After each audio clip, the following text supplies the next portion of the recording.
दोस्तों नमस्ते। और ये हमारे यादव जी, दीदी हमारी बहुत बड़ी गायिका है भाई, बहुत आगे है दीदी हमारी। और हम लोग इन्हीं के हेल्प में लगे हुए हैं, काम कर रहे हैं दीदी का।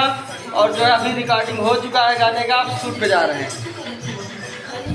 अब देखिए इधर स्टूडियो का सेटअप भी आप लोग को दिखा रहा हूँ।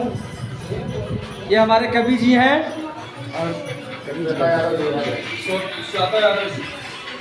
हमारे सबसे महान कवि आप लोगों के सामने है दोस्तों। और देखिए वीडियो को लाइक जरूर करिएगा और कवि जी को जितने लोग जानते हैं कमेंट में ज़रूर लिखिएगा। ये हमारे आशीष भैया और स्टूडियो के अंदर जाता हूँ। ये हैं, हाँ ये भैया हमारे गांव घर की हैं, ठीक है। श्वेता यादव बहुत अच्छी गायकी करती हैं, तो आप लोग इनके बारे में भी कमेंट जरूर करिएगा। हाँ देख लीजिए दोस्तों, क्या बात है। हाँ स्टूडियो में लाइट काहे बुझाए रखे हो भैया, मजा आ रहा है भैया एकदम पूरा।